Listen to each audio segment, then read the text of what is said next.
so cool. Like, so it's for the Fleece Army out there, the listeners out there. This is like the perfect collab of two of the worlds of comedy and music, and obviously, realistically, who I think when I watch these YouTube videos and I watch different things, I see real, like I'm talking like real publications come and mention you as at the forefront of basically music reviewing, and your opinion is like, it's like obvious. You're one of the main talking heads in this industry. I think when you talk about comedy and music, there's like, I think I'd like to put myself up there in the Mount Rushmore of comedy and music comedians going through Rolling Stones and magazine's list of the 500 greatest albums. But what the fuck do I know? So this is a real honor for me. I really looked forward to this as a person that's been following you for a while. You know, when I sent the list to you and this was the record that you picked, I'm not going to lie, I was a little shocked. I didn't know if, I didn't know what you were going to dig on, but I'm very excited. So before we go any further, one, promote away on anything you want to promote that's going on, that maybe people should be on the lookout for, Anthony. As of right now, just my usual content grind. The Twitch page, the YouTube channel, TikTok, we're just freaking everywhere, and just it's nothing but music opinions and music views flying out in every direction all the time. And I'm trying to get better and better every year with like just being a bit more, I don't know, steady and focused, as opposed to kind of like, running my YouTube channels like a mosh pit where I'm just like trying to quickly respond to every single thing that's happening at any given moment and sort of come out with content about it immediately. Sure. But it is what it is. It is what it is, but you're doing a fucking bang up job at it. We're going to get into the history of how everything started with you, but I'm curious, like when I sent you that list, which had some incredible, we had like Radiohead, OK Computer on there. We had T-Rex, some great records. Why did you choose Prince 1999 to talk about on the podcast today? I think it's a really fun album. Number one, probably like above all else, I think it's a very fun album. It's a super fun record, and on top of it, I think Prince kind of continues to stand as one of the most interesting and unique songwriters of all time in pop music. And I feel like stands as like a prime example of the potential of pop music. I feel like there's a lot of pop music and popular music out there, but I feel like a lot of pop music doesn't necessarily live up to its potential in the way that I feel like Prince sort of exemplifies, through his personality, through the tight and impressive instrumentation, through the way his personality shines in his music quite boldly. I feel like there's just not a lot of competition on that front, in terms of like what pop music could potentially be. I feel like Prince is kind of like the total package in a lot of ways. How old are you, by the way? I'm gonna turn 40 this year. You're turning 40, dude. Best decade, bro. Best decade. Trust me, I'm 45, man. It really isn't that bad, especially as a dude. You're like, dude, this, we're coming into our golden year. We're coming into our Clooney years. You know what I mean? It's not the worst thing. But so we're roughly in the same ballpark. Whereas like someone like me, like I always knew Prince, as just this incredible artist that was already popular. I knew the Purple Rain stuff. As a little kid, there was always that comparison between Michael Jackson and Prince, which I feel never the two shouldn't been compared in the same way, because I feel like they're completely different artists. But it wasn't until I started really doing the podcast. Well, really, it wasn't until my buddy showed me the While My Guitar Gently Weeps solo from the Rock and Roll Hall of Fame, where I was like, holy shit, like Prince is badass. And then I just became, I wouldn't say consumed, but anytime I go to Minnesota, I go to Paisley Park. We've done Dirty Minds on the podcast, which I guess was really where I got to find out just how incredibly talented he is by doing every instrument and writing everything, and also how young he was. So I've kind of grown into a fan. Like, what about you? Like in your childhood, were you fucking with Prince, or is this something that developed as you started kind of like digging into all the other music? I did not in my childhood. I would say I got into him more when I was sort of like, um, in more of a, I don't know, kind of growing into my music snobbery, whatever you want to call it, like when I was in college. And Snobbery? Like, what do you mean? What's your snobbery? Like, because like I like really like want to find out. I guess like taking music more seriously, you know, and like Sure. really getting into music, you know what I mean? And that sort of thing. Like taking music more seriously, getting into music in more of like kind of a nerdy way. Through that, I started to like really begin to appreciate where Prince was coming from creatively. And I feel like a key point of that for me personally was uh when I caught like this interview um on Fresh Air hosted by Terry Gross, and it was an interview with Trent Reznor, and she was asking him like point blank, like, you know, who are some of your favorite artists, who are like some of the greats in your opinion, so on and so forth. And he just said like with no hesitation, like point blank, like no pause, like Prince. He's like Yeah. Prince. And she's like, really? And he's like, I think he's like one of the greatest of all time. And, you know, just like really talked up his songwriting and so on and so forth. And then when I thought about it more, I was like, you know, actually, like the weird, freaky sort of attitude and how bold and kind of like, you know, unabashed he was about himself and his desires and his personality and really everything. It kind of made sense, you know, that Hmm. like the I want to fuck you like an animal guy would also be sort of like a diehard Prince fan, and also a guy who sort of, you know, like Prince, like produced all his own stuff and sort of, you know, like really took ownership of his craft Yeah. from top to He's the goth bottom. prince. Right, exactly. You know, so I feel like, excuse me, having a bit of allergies. I feel like coming from that perspective, like it kind of makes sense. And you know, I mean, uh, of course, like after that, I started to dig into his stuff more, and of course, like started with records like Purple Rain, and then you know went on to enjoy even more records like this. Also, records like Sign of the Times, which are like so, the word I want to use is like really predictive of like a lot of sounds and songs that you would hear in the 90s. I feel like he was like really ahead of the curve in terms of like setting the tone for a lot of 90s pop and a lot of 90s music generally. Um, so you know, I guess all of that, and I guess like in total, that's kind of like all the reasons, you know, that there's like numerous reasons right there why I kind of like got into his stuff, and also kind of Yeah, yeah, came to appreciate the place that he sort of like holds culturally, which I think frankly continues to go a little, what I want to say is like underappreciated in a way because there's a lot of people that look at Prince just as sort of like, oh, this is just like idle pop music, and there's not really like, and there's not really like any there. There's no like real substance, or there's no like real cultural value beyond it, sort of like being kind of salacious and that sort of thing. But then you have to kind of take into context like Prince was a main target of like the PMRC, you know?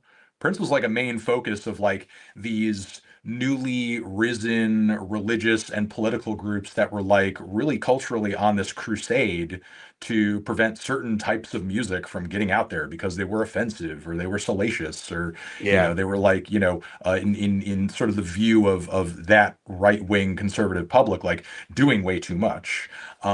Again, Prince was like one of the prime focuses of that, especially in terms of like there being campaigns to kind of keep songs of his, certain songs off of radio, have certain songs censored, especially on this record. Like Little Red Corvette, I believe, is actually one of the tracks that sort of like came up for the PMRC as being like a supremely offensive song. And obviously, you know, it's like there's a lot of metaphor there, and it's a very sexual Sure. track. But you know, the thing is like what a lot of people sort of I think need to or fail to appreciate is like excuse me You're good. um Prince was sort of like in your face with all of that stuff during a time when that was not quite as normalized as it is now. You know what I Yeah. mean? Like back then it was like, holy crap, what is this? You know, it's like even going to a record like Dirty Minds, like, you know, even some of his earlier stuff, there's some filthy ass songs Yeah, on dude. that record, you It's know? him fucking his sister Um, in it. Yeah, yeah, it's awesome. exactly. Exactly. So it's like, you know, he's got some really filthy in your face tracks. And you know, I think people really need to sort of, you know, just appreciate that he was coming at all of this from like just a different place, you know. Yeah. So you know, we did, like I said, we did Dirty Minds, and you brought that up. Hmm. And then the record after that is Controversy. This might be all over the place. I wanted to try to keep this streamlined, but this Hmm. we might go from like the bio about leading up to this into some of the tracks, which I've Hmm. got a bunch of stuff on everything. And like I said, feel free to interject if you've got anything that you know. You know, this came right after Controversy. Controversy is the album that basically establishes Prince with the use of the color purple and his use of symbols to shorthand his titles. Not only does 1999 build on the sound out and vision of Controversy, but the cover of 99 is partially made up of chopped up elements of Controversy. And I don't know if this is too early to ask this question, but I was like, after achieving with all the, because I want to get into the history of how you got into the position that you're in. Hmm. Um, so I don't know if I should ask this now, but why not? Like, so with all this stuff that you have going on and really building your brand as one of the top internet critics, I'm going to say internet music critics out there right now, have you ever felt an expectation for you to carry over similar elements to solidify your style?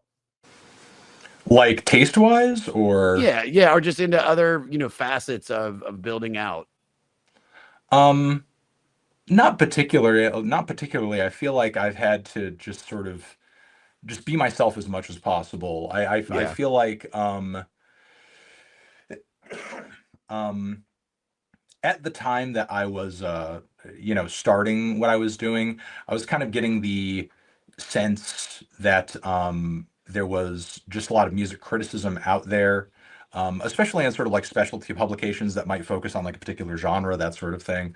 That there were just a lot of publications out there that were, you know, dropping reviews of records that, for the most part, were just very kind of like super congratulatory, or maybe like a little kind of treating the record with kids gloves and that sort of yeah, thing. Also, there were a lot of, you know, artists and records that personally I felt like were going a little underrated and underappreciated around that time in the late 2000s and the early 2010s. Stuff that I thought could use more positive coverage. And you know, that sort of like caused me to just start of take just to start taking up that mantle of just kind of like trying to I don't know, talk up more certain albums and certain artists, and just get like reviews out there of stuff that I feel like are being a little underappreciated. yeah. Um, you know, what did you've dug into Controversy? I'm assuming. I'm assuming I'm just, I can only imagine, like, when you're talking about an artist, like especially someone like Prince, like you've gone through and, you know, like you mentioned Dirty Minds. So you probably sat with each one of these records. And, you know, as far as Controversy in 81, uh, I think one of the reasons we're getting to where Prince is the way that he is right now is that you probably know about in 1981, he's opening up for the Rolling Stones. There's a performance at the Coliseum in Los Angeles. He did the first night and got bottled and booed. And even though Mick Jagger talked him back into coming back for the second night to finish his set, it still wasn't well received. So, in a sense, 1999 is a record with Prince having a chip on his shoulder. Hmm. Uh, and I think that's kind of what's so great about the album opening up with something like not with the song 1999. So after a slowed down robotic voice assures the listener, don't worry, I won't hurt you. I only want you to have some fun. This title track and first single that references carefree partying despite the very real threat of Armageddon via nuclear proliferation Hmm. opens the record. Prince had already broached the subject of the threat of nuclear war through politics on Ronnie Talk to Russia from the Right. previous record, Controversy. recorded midway through what would be Reagan's first term, 1999, and the end of the millennium into the 2000s, while far away seemed both bleak and hopeful. Thoughts on the opening track? Thoughts about for this to be the? I mean, obviously, it's the title's named after it, but thoughts on the song? You know, your feelings. Again, like with Ronnie Talk to Russia and with the title track of this record, like this is exactly what I'm talking about in terms of like Prince kind of meeting what I feel like is a full potential of pop music, for pop music to not only be sort of like fun and celebratory and enjoyable to everyone generally, but also like be a very bold and interesting reflection on the reality that we're living in. Yeah. And I feel like more often than not, pop music is trying to avoid that as a topic, you know, like Mhm. any kind of like collective conscious of like our human experience, like maybe outside of experiences like love and that sort of thing. But, you know, again, on this record, you have him like literally paranoid about the potential outcomes of the Cold War, you know, and everything that's Mhm. happening at the time in terms of like nuclear armament and, you know, the arms race generally. And, you know, as a kid, I mean, actually, you asked me if I was sort of like, any if I had any sort of like fandom or awareness of Prince when I was much younger, and that is in fact wrong, because I do remember vividly, and I'm sure maybe you do for a time too, during that Y2K era, like 1999 was like in rotation again for Oh a lot of yeah, people, because like, oh everywhere. yeah, it's like it was everywhere. It's like you really couldn't like avoid it, because it's like, oh yeah, you know, it's like we're about to cross over into this new millennium, and people are feeling very anxious about it. It's a very weird time. It's like, oh yeah, we already have a song like, obviously it's about literally something totally different, but it's, oh yeah, it's like kind of about this, so let's bring it back, you know. So it's like Sure.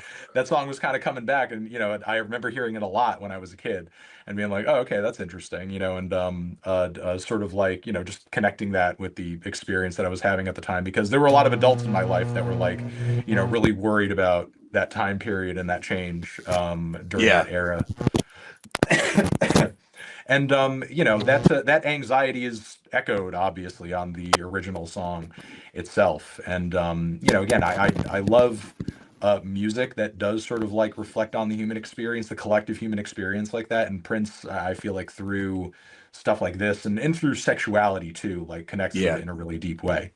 Sure. When it was getting close to Y2K, I mean, like you said, you could not go anywhere. Any rave I went to, this was plays. I remember being at a rave on the changeover from 1999 to 2000, actually 98 to 1999. And I probably heard this song 45 times that night. And it's still, you know, until I started really digging into it and really listening to lyrics, like you don't even realize that it's about the end of the world. It just sounds like a great party song on the surface. Yeah, I mean, And it even kind of sounds like a bait and switch because of the intro, you know, words that you just said there. It's like, I don't want to hurt you, I just want you to have fun, so on and so forth. But then when you yeah. actually get toward the end of the song, it's like, mommy, why does everybody have a bomb? You know, it's like you're as a child in this state of fear asking, you know, why these weapons exist. Yeah, I did the goddamn comedy jam this past weekend at the Moon Tower Comedy Festival in Austin, and you know, I opened up with this, and it's just the connection. This is I saw Beck do it at this Love Hurts John Varvatos show at the Beacon with like Beck and Cher and all these different artists, and I saw him open his set with this among some other songs that he was going to do, and it was like I saw the reaction that the crowd gave, so I was like, oh, I'm definitely going to use this, and it's an immediate party starter. It hasn't lost. It's still relevant. It still feels fucking funky today. But we might as well get out of the way by now. But sometimes it feels like we're living in a time where too much is happening for art to have a moment to catch up. Do you ever feel that because of the immediacy of the internet and the 24-hour news cycle, that real life moves faster than art can reflect it? No, I feel like art can. I feel like art has the potential to move as fast as any narrative that's being put in front of it, honestly, with the speed at which people can record and put things out. What I think is going on is, if art is lagging behind, and I see a lot of underground artists coming out with records. I'm even listening to this album today from this artist named Infinity Knives, and this rapper who's kind of spitting on his instrumentals named Brian Ennals. A lot of the lyrics on that record are just like very, very current and very, very political and very, very in your face about what they're trying to get across. Mhm. I feel like these days a lot of what is causing art to be kind of like lagging behind is just that it's kind of algorithmically disincentivized. And I think people, the audience is kind of like, I don't know, in a way, maybe a little traumatized by our current times and aren't necessarily like looking for a piece of art to sort of like reflect their negative experience. They're looking for music as more of like an opiate to kind of like distract them from what's Yeah, going yeah, I get on that. in their Mhm. lives. And I mean, that could be because of just the way media and the internet works now. That could also just be because of like what people are kind of like what they've been spoon fed and what they're now used to through playlists and through algorithms and through like, you go on Spotify and in every corner you're like confronted with not only bland music that is not like dealing in any of those topics, but just like AI slop that's just meant to be played in the background that's not even generated by actual artists, and just Yeah. sounds like vague, wallpaper music. Um, so sadly, there's more and more art that we're seeing out there that is not actually sort of like getting to the heart of anything, but also is not even being made by a human, you know? Mm. Yeah. Um, and as a result, I think there's like less. I think there's an underappreciation of music as a communication medium going on. I feel like music is being underrepresented and underutilized as a communication medium. And I feel like if Prince did anything, it was make sure that regardless of what he was doing, he was using it as a communication medium, whether that be to convey a feeling that he was, um, really uh, homed in on, or convey an emotion, or a Yeah. desire, and just wanted to make sure that got across. Prince seems to almost have like a too simple approach to the cynical horrors of the world. Can protest songs with achievable goals exist these days? I mean, I think they can, and I think they do. I mean, I think protest music is important to sort of like continue to sort of help, along collective consciousness of certain feelings and experiences that we're all having. But simultaneously, I mean, it has been said, and I tend to sort of agree that there's like no protest song that ever convinced anybody of anything. It's more of sort of a tool of kind of like being able to collectivize and validate feelings that people are already Yeah. having, as Mhm. opposed to sort of like selling somebody on the idea of something that they just hadn't like sort of considered before. I mean, if that's what you want, read a fucking article. Like there's there's other there's other ways of going about sort of having that experience other than a pop Yeah. song.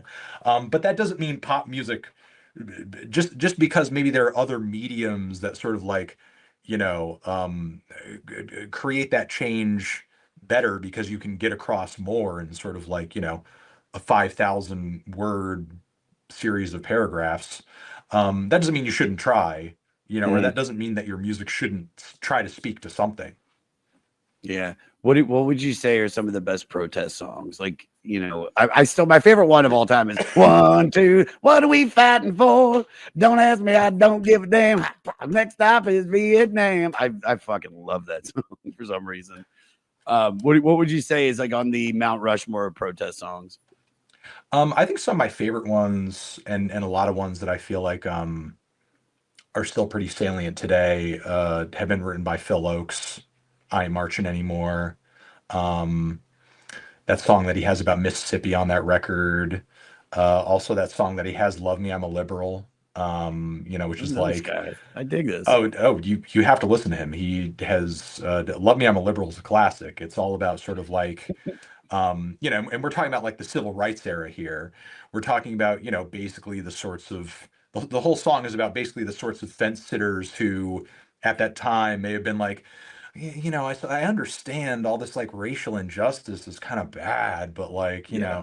can't we all just like get along and chill out and so on? Do we need all the, the revolting and so on and so forth? It's exactly like that kind of personality type, which, when you listen to that song, you're like, holy shit, this sounds like a 24-hour MSNBC watcher today. It Yeah. does. in terms of Yeah, like, yeah, yeah. definitely like obviously like they're left wing sort of enough, but they're like, not willing to sort of cross that border into sort of embracing anything radical, you know, Yeah. in terms of or any sort of like anything that would radically change the system as it currently functions. Yeah. Here, give me 1 second. I Yeah, gotta yeah. adjust this mic. Yeah, if So you I'm gotta so adjust, sorry. do your thing. Do your thing. Check, check. All right. I think we've got it. I apologize. I literally just got off an airplane and like ran here for this. So this sounds good though, everybody. Brian, are we good? Brian? Sounds good, homie. Okay, cool. I am not gonna move it. All right. Picking up where we were. We just did 1999 Little Red Corvette. The car song has been a staple of rock and roll since what is often considered the first rock and roll song, Rocket 88. This uses the fast car metaphor for a fast lady and their inevitable one night stand. It was originally conceived when Prince was taking a nap after an all night session in Revolution keyboard player Lisa Coleman's Pink 1964 Mercury Montclair Marauder. Thoughts on the song, feelings? What do you love? What do you dislike? You tell me. The vocal harmonies on the chorus are great, and like many tracks on the album, I think it has just amazing synth parts. I mean, the synth chords across the track are just fantastic. I mean, I think it sort of like stands out as one of the best songs musically, instrumentally. Yeah, I'm trying to see if we got this. Came in at number 360 on Rolling Stone magazine's 2020 list of the 500 greatest songs of all time, just behind "Killing Me Softly" by the Fugees and just ahead of Jimmy Cliff's "The Harder They Come." When did you first realize that reviewing would be your vehicle to success? Because I want to tell you, I can tell you the exact moment I heard about you. My buddy, and I've mentioned it so far on the podcast a few times. My old cocaine friend, when I used to do coke, I shouldn't say his full name. I was just about to do my buddy Matt. Let's call him that. He big music head, loved. He kind of introduced me to like Sand Precop and like the Sea and Cake. He loved MF Doom, loved more of I don't know if you'd call it artistic hip hop, but just definitely off the beaten path. He loved he was a guy that like when it came to like he wasn't listening to mainstream shit. He was always listening to what I would call like indie or like what other cooler people would call, the better music at the time. And he kept mentioning you. And I would take that all the way back. Fuck, man. I hope I get the year right, but I would say probably I lived in LA, so 2013, 12, 13 maybe, or maybe a little bit later. But I remember him bringing you up and how much he respected your opinion. So how did it happen, and when did you first realize? I feel like excuse me. I was working at an NPR affiliate in Hartford, and had kind of just like gotten out of had recently just sort of like or was getting close to graduating college, and had been the general manager at the at the radio station there for a couple of years, and had essentially decided that I wanted to go into radio professionally. And at the time, like music stations culturally and sort of like in terms of the job market, at least in the area that I was, were like pretty freaking awful. Not a whole lot of options, and on top of it, excuse me, not a lot of options, and on top of it, I guess like there wasn't a whole lot of variety, and there wasn't and from the places that I was aware of, it didn't really seem like there'd be a whole lot of, I don't know what you could say, like creative control, that sort of thing. Yeah. Which had me a bit disheartened, I guess you could say. But still, with that being said, I still figured this was like an opportunity to at least get my foot in the door and sort of like see where it could potentially take me. And I ended up being like, I guess, sort of pleasantly surprised by, I guess what you could say is like just the overall vibe there. And you know, was enjoying sort of like doing my thing at a radio station that was like very, you know, news oriented. And even though there really wasn't any music going on, in fact, they had just sort of transitioned from being an um, all talk station to a classical station. Pretty big shift there, obviously. Um, I was still sort of like, I guess, just determined to make it work and just see how things kind of like panned out. And you know, I was doing a lot of editing and sort of behind the scenes stuff, and was maybe potentially down the road considering doing reporting because I focused on a lot of journalism in school too. But they were repeating a lot of programming over the course of the day, and I just thought like, hey, what if I like made a show and pitched it to the general manager, and it was like a music show because I kind of missed doing a music show in the way that I did when I Mhm. was still at college. And he liked the demos that I pulled together and said, "Well, if you know you can do this regularly, you know, if you can generate these episodes regularly, like you can go ahead and continue doing this, you know, and we'll air it." And I was like, "Okay, cool, sick. Like that's you know, um wasn't expecting that, you know, Mhm. in terms of a guarantee, but there we are." And you know, so I mean, I just sort of like followed through. I kept like generating episodes, and they kept sort of like putting them on the website as a podcast. Eventually got them like airing on the air. At the same time, this sort of like gave me, I don't know, a bit of legitimacy in a way, and allowed me to, you know, sort of like try to pitch my music writing to other places and other spaces that maybe wouldn't have kind of like considered having me do, or sort of have anything posted, you know, to their weekly otherwise. So it just sort of like opened the door for a lot of different opportunities, that again that I just like wouldn't have had prior. Was there so you're getting all that, like was there the a moment where you're like, "Oh, this is a career. Like this is for sure going to be what I do."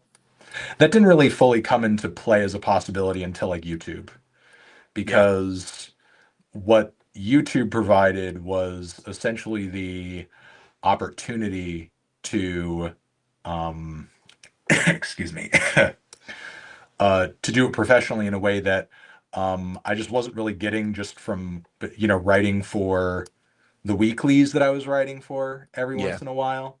Um, so as a result, I was able to sort of start actually making money doing what I was doing on YouTube, through just sort of like the revenue share program and so on and so forth.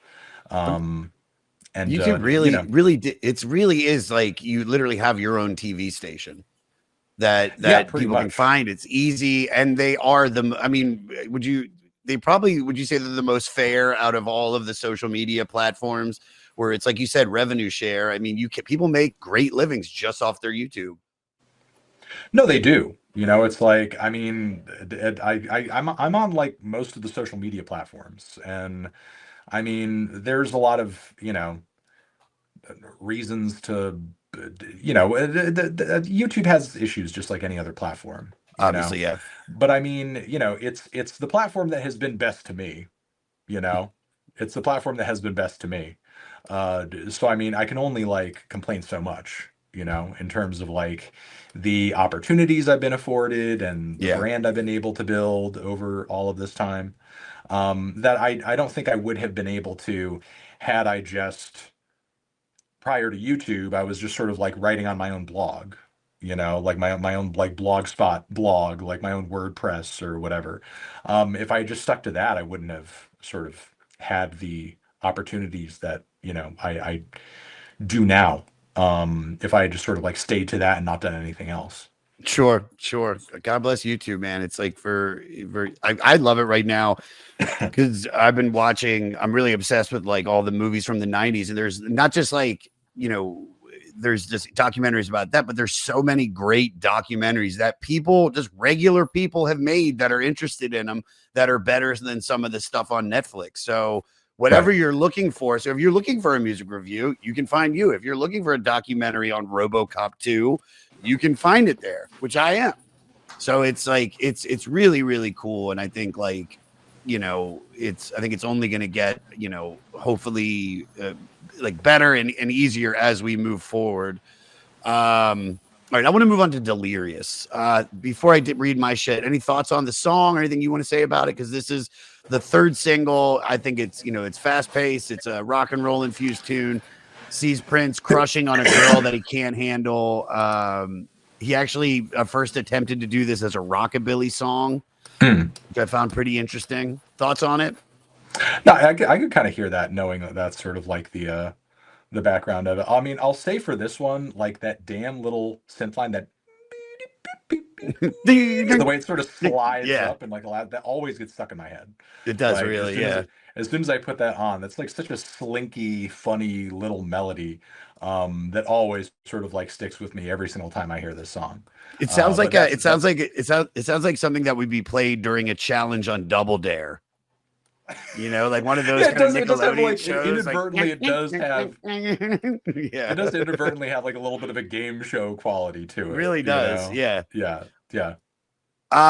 So obviously artists are going to have reactions to your reviews. What were some of the most extreme ones? I've had people like Azealia Banks hate on me publicly, but she hates on everyone publicly. Sure. So I don't know if I'm special in that regard. There was one time when Drake turned up in my DMs to tell me I'm a light one, you know, which is like me which is him kind of using my score, you know, my grading rubric against me, you know, which I mean, you know, which he's entitled to his opinion. Though generally, I don't think the most extreme reactions I've ever gotten have actually not really been from the artists. You know, I mean, there have been a few here and there. One example, who shall remain nameless, and I respected it for a time until he kind of like came back around and kind of changed his mind. But there was one guy who's just like, look, man, I just don't think I want you to review my music anymore. And I said, like, okay, you know, fair. You know, if that's really how you feel, like, you know, not that I feel like an artist has to like the things I have to say, but if you genuinely feel that negative about the idea, like there's plenty of other people I could be reviewing. So, I mean, I'll just go review something else, you know?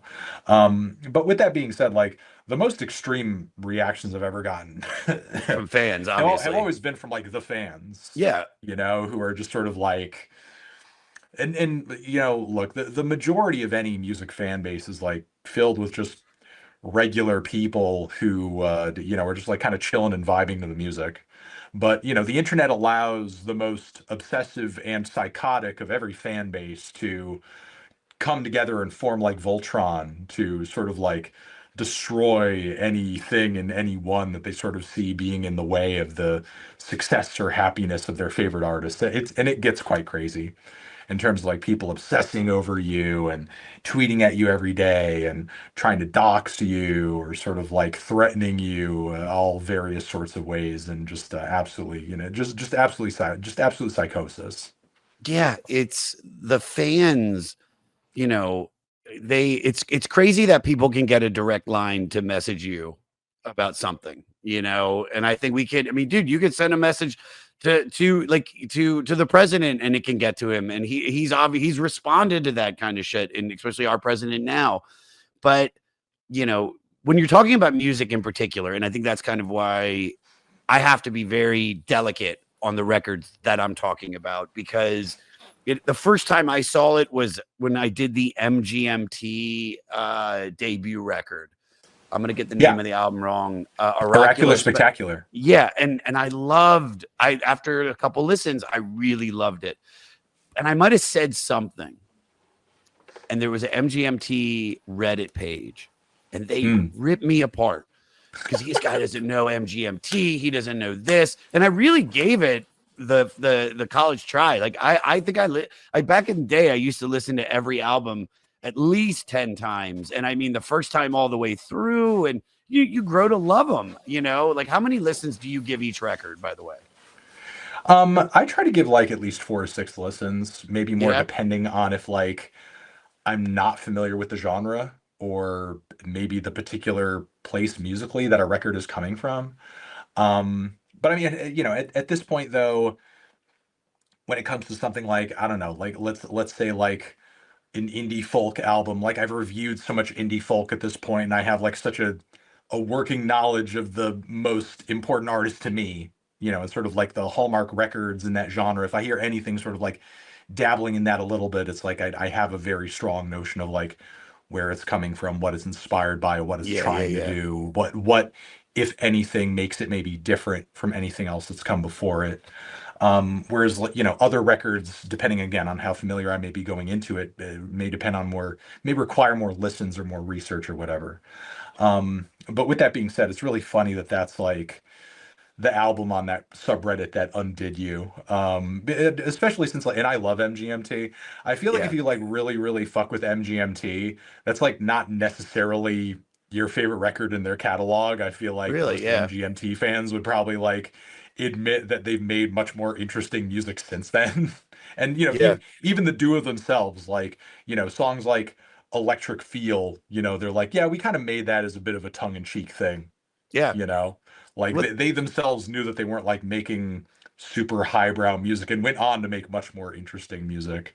what was like the second So half so of it's, that it's record? Right, because that was like the whole thing was that the first half was like a almost like a pop, their attempt at a pop record, and then the second half it really started to get more experimental in what I think MGMT eventually. Because I haven't listened to a lot of the stuff afterwards, but I'm pretty sure that's what I had read and that's what I had said was that, and I loved that. I loved, but dude, fans, music is such a delicate dance because this yeah, song is records the are like people's bibles. yes, more than movies, more than any other art. Like this is the song my dad and I used to listen to, and he's no longer with us. And there's this. I met my wife when this was playing, our first dance at our wedding. So you have to be very, very dainty. Have you gotten death threats? Oh yeah, of course, of course. You're like, part of the job, dude. At this point, yes, unfortunately. It's crazy. It's crazy. All right, let's talk about a few more of these tracks, and I have some other pretty good questions. Let's pretend we're married. Thoughts on it? What do you got? Because this is the final single from the album, one of the many funk sexual songs from Punk Prince's discography. Right. Uh, I was going to say this is like one of the few songs from Prince in this era that's actually like genuinely heartening, you know? yeah, In a way where it's like, oh, he's actually like not trying too hard, or he's not like not trying too hard, but like he's not in a way that I'm sure he was conscious of at that time. He's not like trying to push the envelope or anything. Just seems like he's coming through in a way that's like very sort of genuine and but from the heart and sort of like cute. He's being cute in a way to where it's not coy. It's not trying to sort of like get at you in any way whatsoever. It's just like endearing. It's just an yeah, endearing it song. really is. So much of internet success comes from with partnerships, sponsorships, and deals made. Were there any that weren't good fits on your way to figuring it out? I mean, yeah, not any that sort of, I mean, I'll say like instinctively, um, I've had a pretty good sense from day one in terms of like partnerships, in regards to like what works for me personally, what I feel like what makes sense for my audience to see me ingrained in. Mhm. To this day, I've continued to turn down, weird and even when this was sort of like at its peak, I've continued to turn down like weird crypto crossover things. There was this one website that was sort of like offering me multiple five-figure amounts to sort of be like, hey, like if you do an ad with us or some kind of like integration with us, you pitch to your fans or allow them to come on our website and bet on what the next score for this or that or this other album is going to be. And it's like, are you serious? It's Hmm. like, yeah, and then we'll give you this percentage or whatever. It's like, that's psychotic.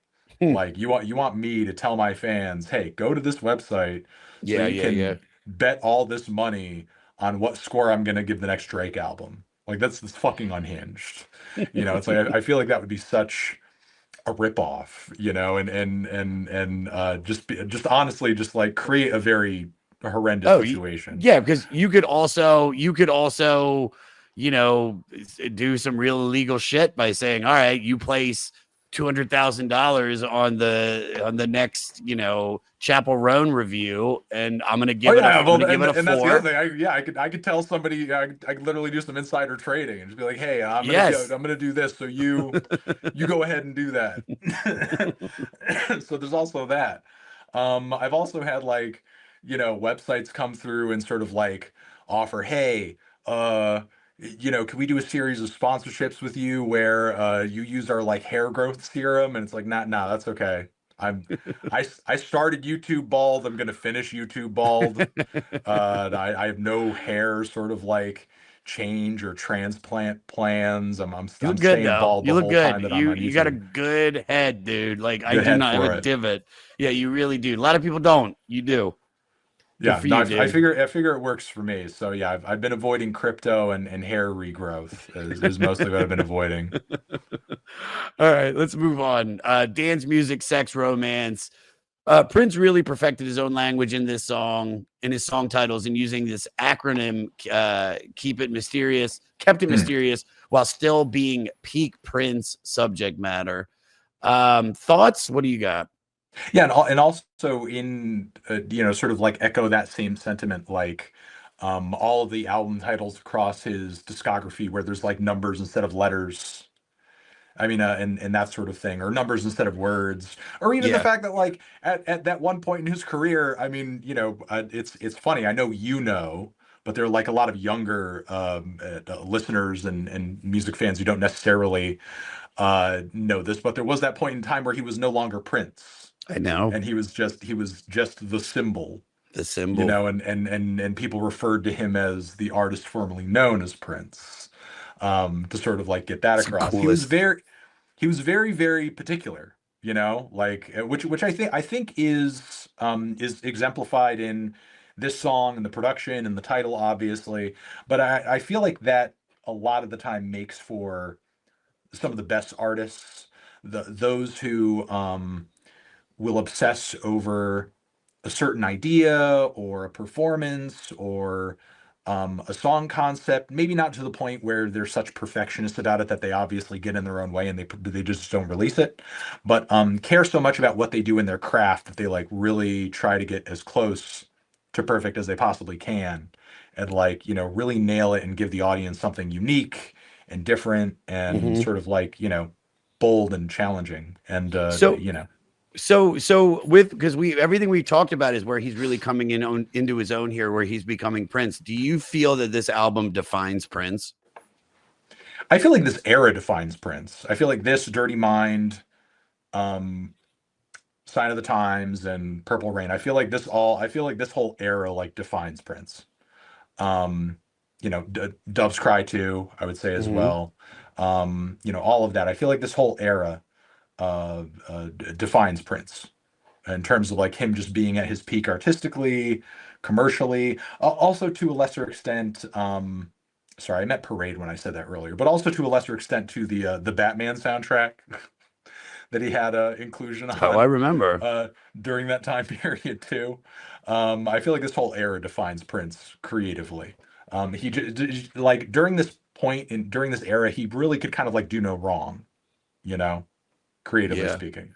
What are some albums that have defined artists that you think that would be like their 1999?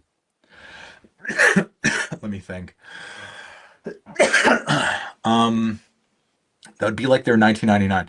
1999 is a specific like it's obviously like a commercial success, but it's not like on the level of like of Purple Rain. Like Michael Jackson's 1999 in my opinion is like off the wall. You know what I mean? Yeah. Like it's not quite Thriller, but it's like more raw. It's a little wilder. It's a little bit more cohesive as an album, in my opinion, and a little bit more immersive as an album experience. Another artist, 1999, I would say is like Pink Floyd's Animals. I feel like Pink Floyd's Animals is like their 1999. Maybe Yeah. I could say that. I feel like some other example of like a 1999. Well, while you think of that, I think this actually is even better because I'm always looking for new music and I'm always looking for great new artists.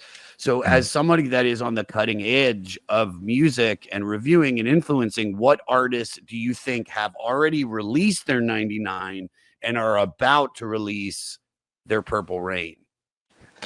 Um, I would hope that like that's in fact the case for someone like Doechii. You know, Sure. I feel like she's seeing a lot of success off this Alligator Bites mixtape, which I didn't love, but I think has a lot of great highlights on it. And the best songs off of it, like Denial is a River, for example, have me really sort of like thinking this could be a potential for like what some people read as like some real hip hop to kind of come back. Somebody who comes through and is like a lyricist and Yeah. actually cares about like the craft of storytelling and sounds great on the mic and actually has personality and cares about writing and conveying ideas and getting thoughts and emotions across, as opposed to, just like coming through with something kind of boring and mind numbing and isn't really communicating much. Hmm. Yeah, I mean, I feel like her new record kind of like lays the groundwork of her latest mixtape is what I want to say, lays the groundwork for a lot of potentially more interesting stuff in the future. I think also Chapel Roan is an example of somebody who may have just dropped like her 1999 and potentially has like a bigger commercial smash coming immediately around the corner. Really? Yeah, no, I think so. I mean, you know. I feel like a song like Pink Pony Club only comes along every once in a blue moon in terms of like the longevity that song has had is insane. Um, so it'll be interesting to see sort of where that goes. But I think she has great potential to write something to really outdo her last album. Overall, I'm trying to think of who else off the top of my head kind of fits within that rubric. I don't know because I don't know many new artists is like I'm because of this podcast. All I'm doing is listening to older music, which I love. It's all great. Um, but yeah, it's like I Chapel Roan. I think I heard about her through your review. I think that was how I found her because I remember you talking about how she used the same people as Olivia Rodrigo, and that made me then go listen to Olivia because oh, I like this. I might as well like that. Right.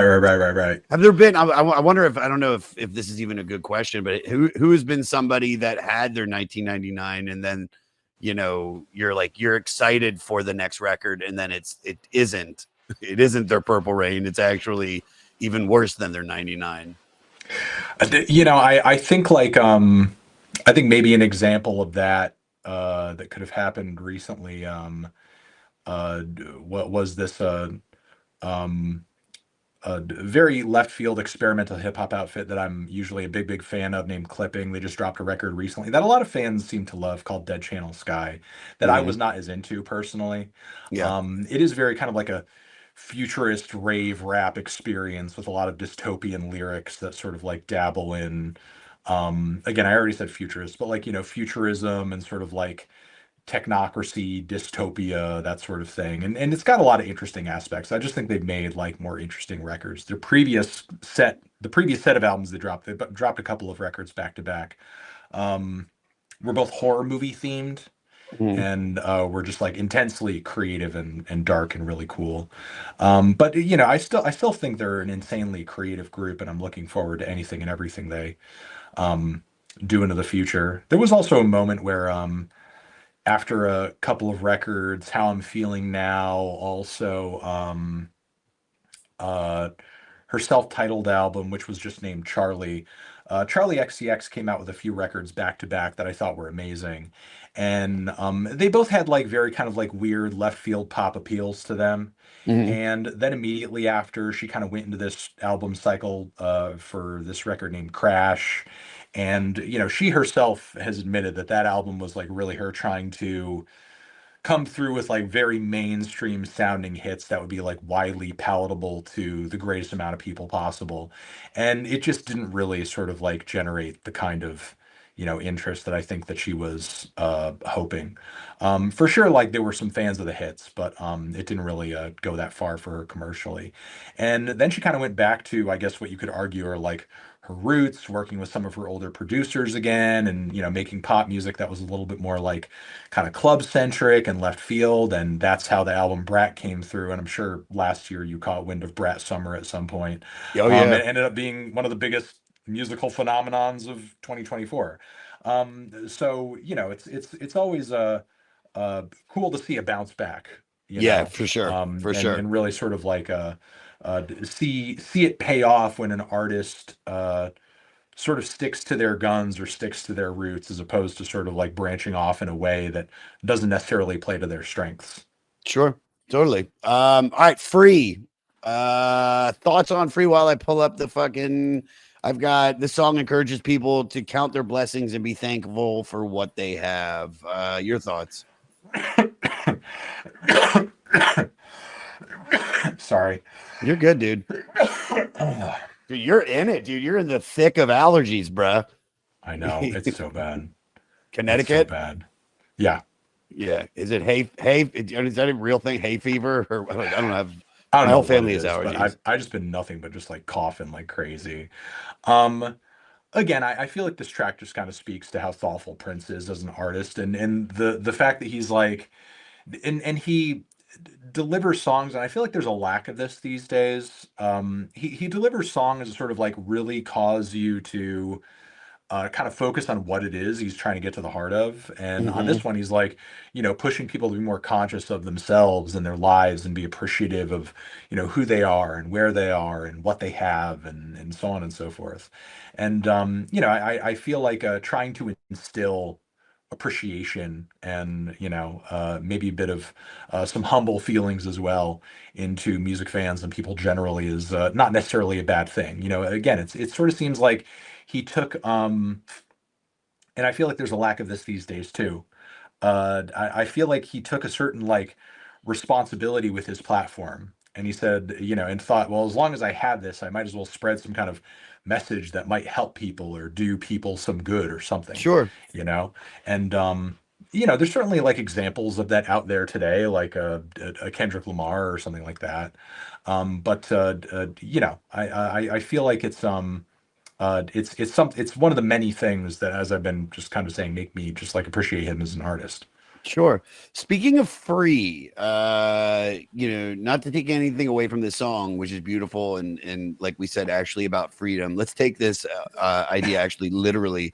Being an influencer that usually guarantees that you'll be given or at least offered free stuff. Do you feel conflicted in reviewing under those circumstances? And what is it? What is or are there anything that's been the most ridiculous things that you've been sent or offered that you may or may not have accepted?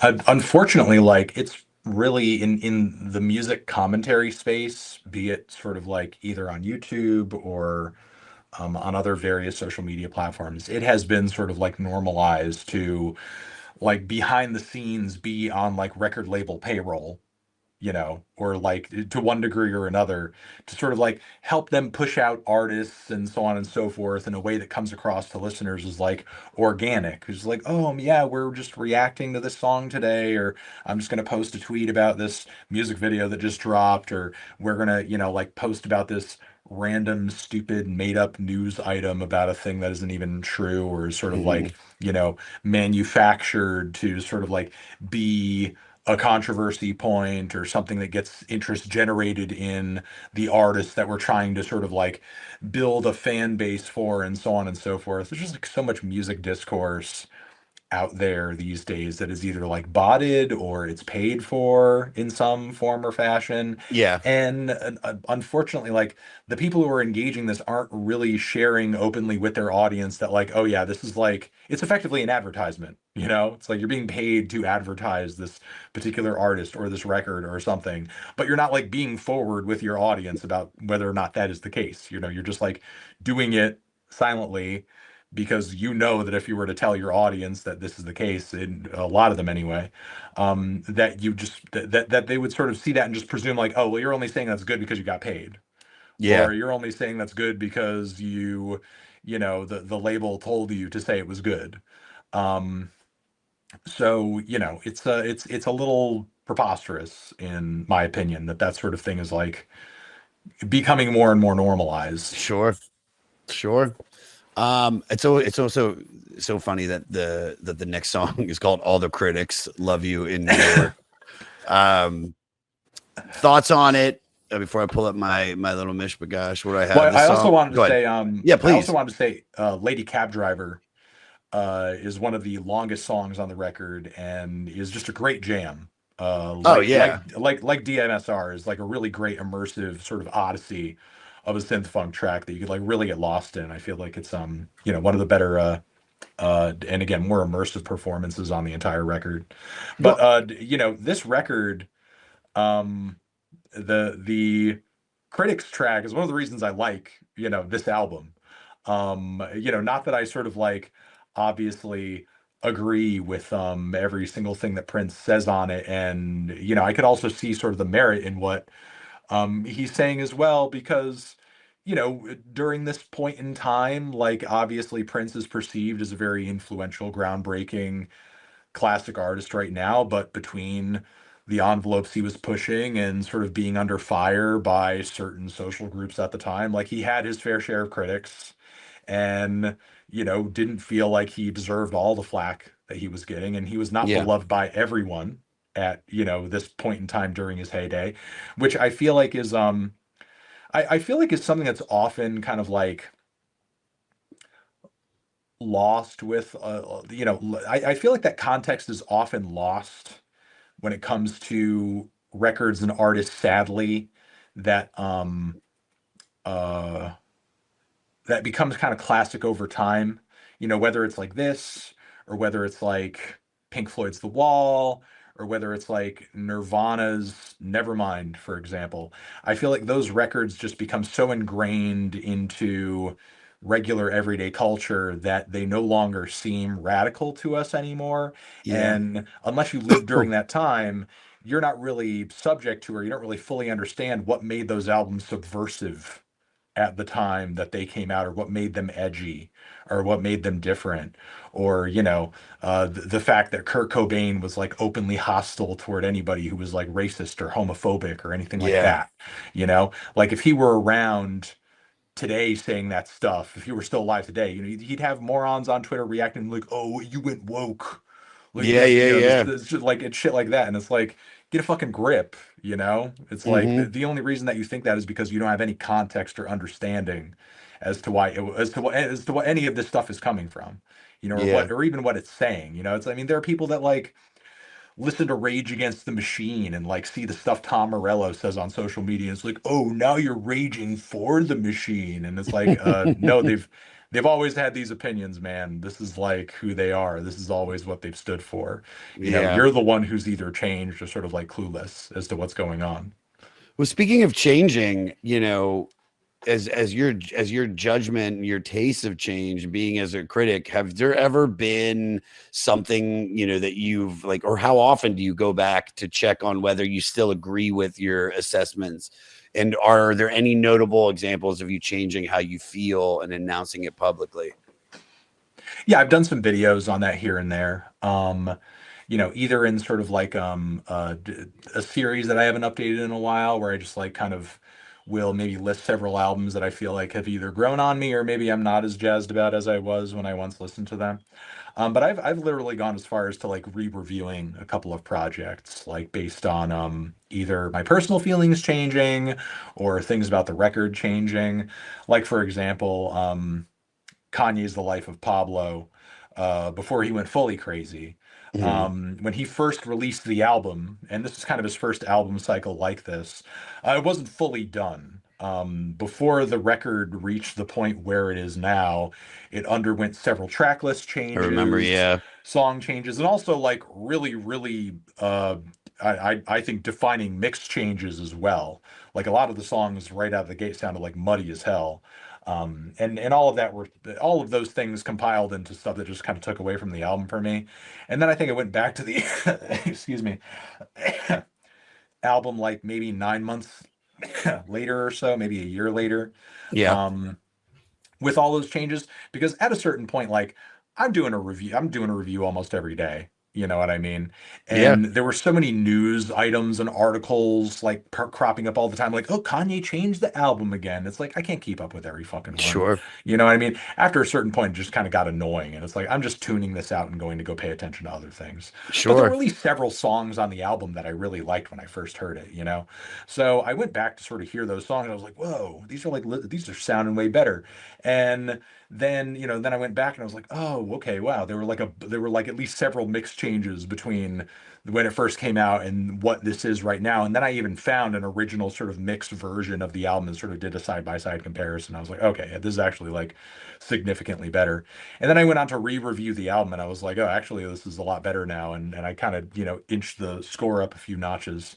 There's also Mac Miller's Swimming record, which I did Hmm. not really like at all when I first heard it. And then shortly after I did the review and the album came out, he passed away. And then, a few more years after that, that's when he had sort of his Circles record, which was like more of a singer-songwriter sort of experience. And I went on to review that and I loved that. And then a little while after that, I decided to like, it's sort of time. I decided to go back to swimming and sort of see if like I still didn't like it and still didn't care for it. And I even Hmm. went back and I watched my old review. And then I ended up sort of like pretty much doing a 180 on the album and I had a more glowing take on it Wow. years later down the road. Wow. Um, all right, we come to is this the final song on the record, International Lover? Yeah, yeah, Let's see. international lover. International Lover, recorded during sessions for the Times. What time is it? In fact, Prince knocked out the entirety of International Lover and The Walk on the same day. It's speculated that the song was originally written and recorded for Morris Day before Prince held it back for his album. Given the slow jams lyrical content, equal parts sexy and silly, it's a very plausible theory and a great song and a great song to end the record. Thoughts? Yeah, it's one of the more sensual tracks on the album for sure. Seductive, I guess Yeah. you could even say. And I feel like in terms of that tone, it sort of like perfectly defines primarily sort of like who we know Prince to be as an artist. I feel like this is like one of the more on brand songs on the album in terms of just the, allure of it, I guess you could say. Yeah. This was it's quadruple record. This is 4 albums, if I'm not mistaken, right? When this was For released. this is for, I mean, is it? I mean, it's just an I hour. It's just a 70-minute album. sure, I but think I'm I think it almost might just positive be more. short of a double. I think isn't a double like No, 75 minutes? I don't know. Morty. Hold on, this is a breakthrough. So it's a double LP, the Okay. first of many produced by Prince. Okay. Um, you know, would you cut anything off this record to make the album better? No, no, not even a little bit. So, with some artists, like you've heard some records where they're like double records or stuff like that. Are there any albums where if you think shaving some of the tracks off would have made the record better, like on the double? Because I think of like Use Your Illusion by Guns N' Roses. Like there's some incredible music on that record. And then there's also some shit. So, and I think it's a Right. great record because I love Guns N' Roses. But obviously, if you would have, I think if you shave that down to one record, everybody would be talking about Use Your Illusion. I don't know if they'd be talking about it the way they talk about Appetite for Destruction, but I think it would be in the discussion as one of their best records. Yeah, I mean, as far as like classic albums go, I mean, I recently did a video on this. I did like a whole Pink Floyd worst to best, and there's like argument to be made that like the Wall is like a little bit bloated in comparison to some of their other records, or maybe feels Yeah, more like a culmination of everything they had done up until that point. Where it's like, you could say, well, if you want to hear this certain sound or this certain sound, you could hear almost like a condensed, better version of that on previous albums, in a lot of ways. But I mean, it's still a great record. I mean, I think a lot of people also say that about the White Album, but like that album being as sort of freewheeling and out of control and all over the place as it is part of like what makes it appealing to me.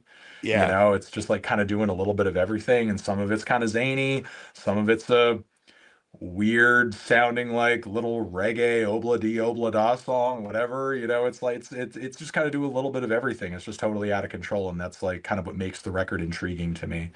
But despite the fact that this album is long as it is, and you even have tracks that like really go the distance, like Automatic, A-U-D, A-U-D-O-matic.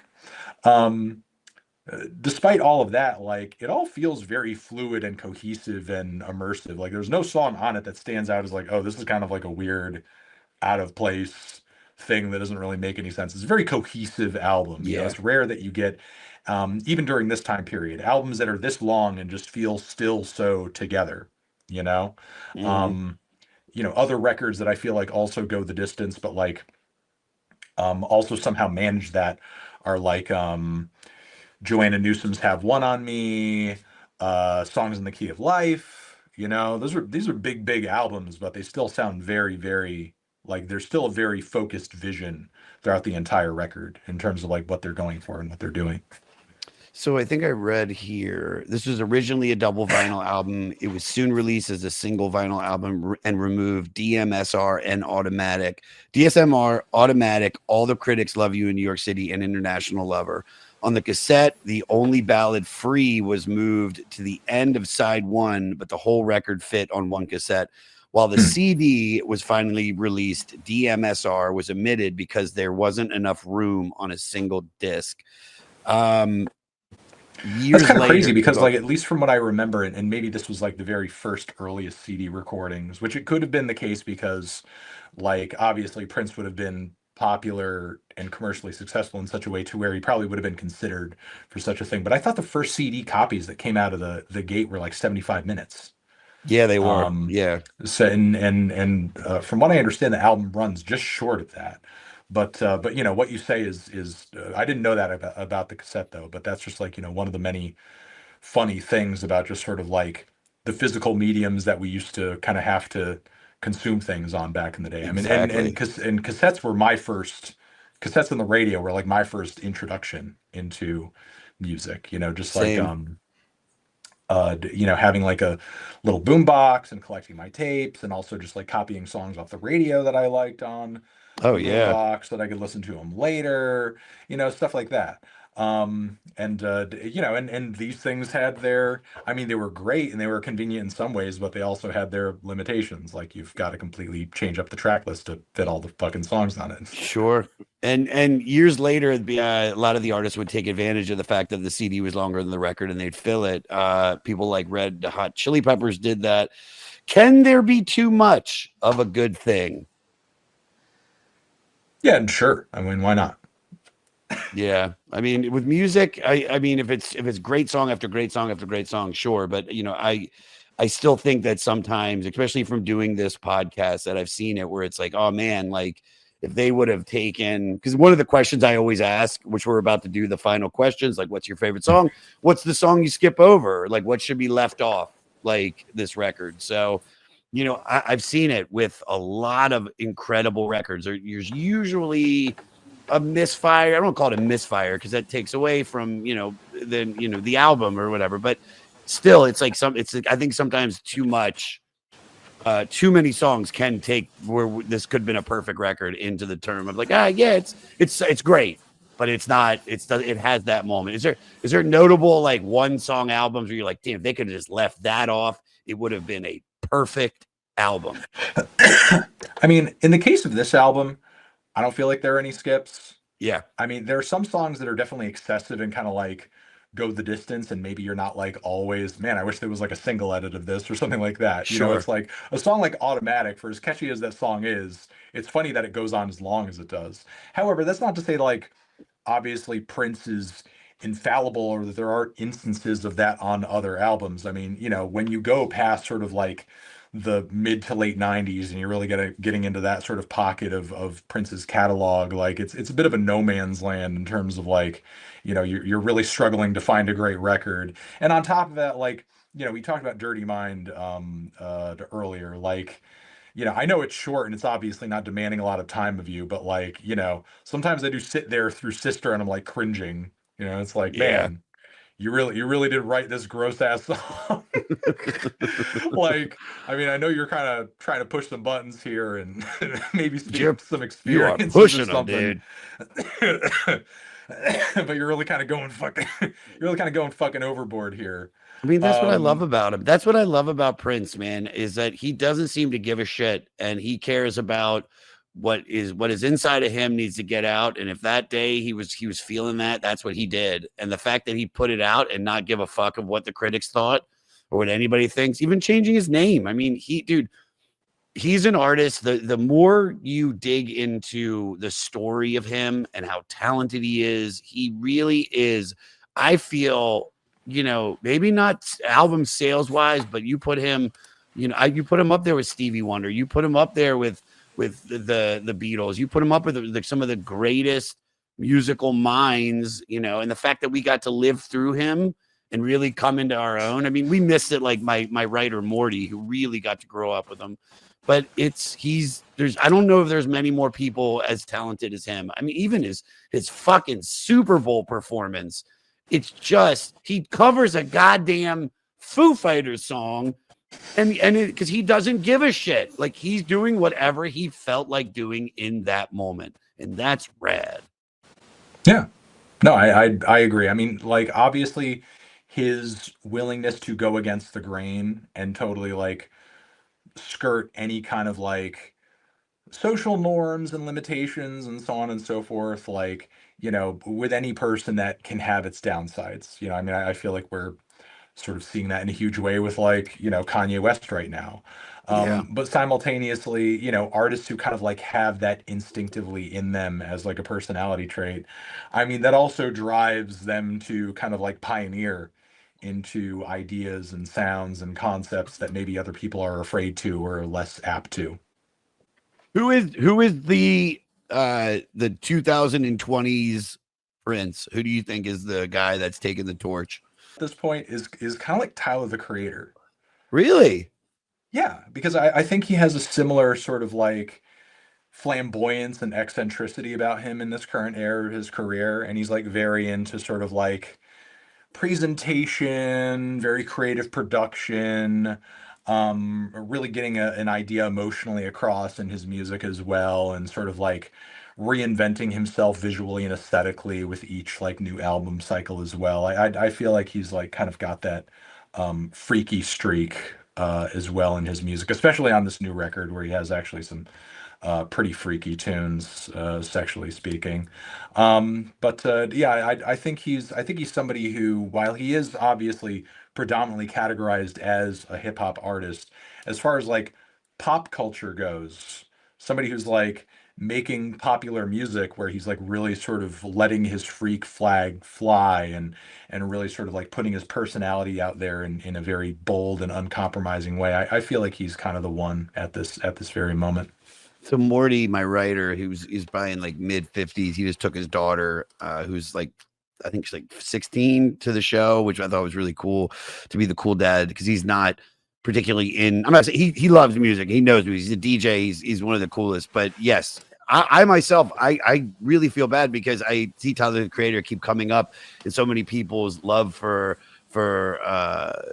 music and people that I respect, but I really never really dug into anything other than the Odd Future stuff. So if for our listeners too, where would you start with Tyler the Creator to really, and then and how would you what would be the order of what we should listen to?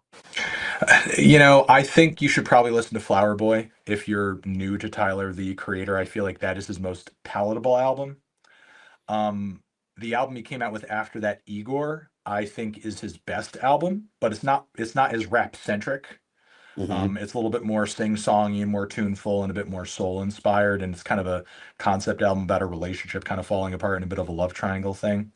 After that, he came out with Call Me If You Get Lost, which is more his kind of like very brash, in your face return to kind of like just being a rapper's rapper. There were a lot of people who loved Igor, but some of the hardcore fans' response to that record was like, "Oh man, he's not really rapping on this record. I don't know what's going on. I kind of miss Tyler being a rapper, so on and so Mm-hmm. forth." So he kind of came back to that kind of feel with a vengeance, and is kind of like doing a lot of flexing on that record and so on and so forth. And his latest record that he just came out with, the Chromacopia record, I don't think is his best.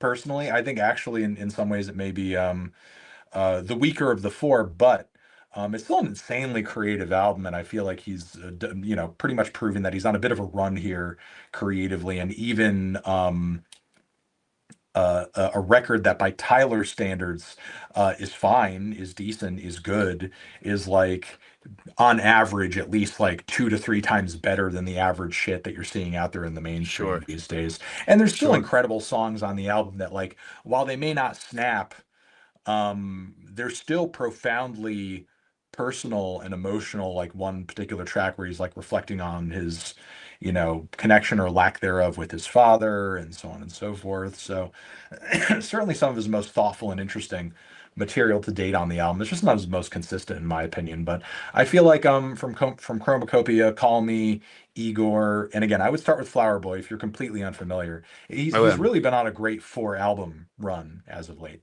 Dig it. I will. I will dig into it, dude. This has been great. I'm so happy that you came on. I got to meet you. I'd love to have you back. We got another 160. This is 163. This is ranked 163 out of 500. By the way, do you feel like it's apt? Do you feel like it was in the right spot? I think it got readjusted here. Let me double check the statistics on it, because the 2020 list, they re-ranked everything. Let me just see. So following, all right. So let me see if this is it. Following Prince's death, 1999 recharted on the Billboard Hot 100 at 27, making it the first song to reach. Oh wait, that's the fucking song. Jesus Christ! So here we go. This is the second of 4 times we will discuss Prince on the 500. We had Ali Sadiq on back at 206 with Dirty Mind. Sign of the Times comes in at 93, and Purple Rain at 76. On the re-rank, Dirty Mind fell to 326. That's 120 spots, while this album climbed 33 spots to 130. Sign of the Times jumped up to 45, and Purple Rain vaulted all the way up to number 8. Actually, excluding the 4 Prince albums listed above, which is the most underrated? What do you think? Well, I mean, I just sort of like say off the bat, I don't really mind those placements. I do think Purple Rain is like a top 10 album.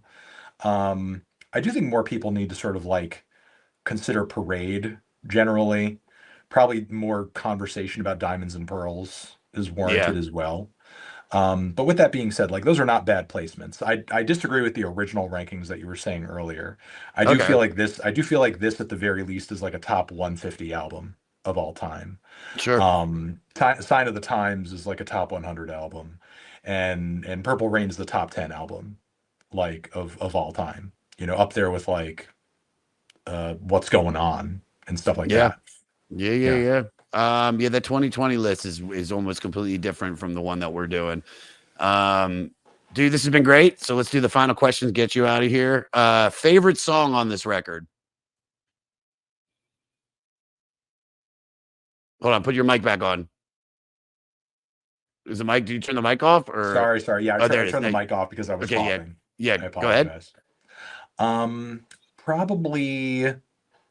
Probably either Delirious or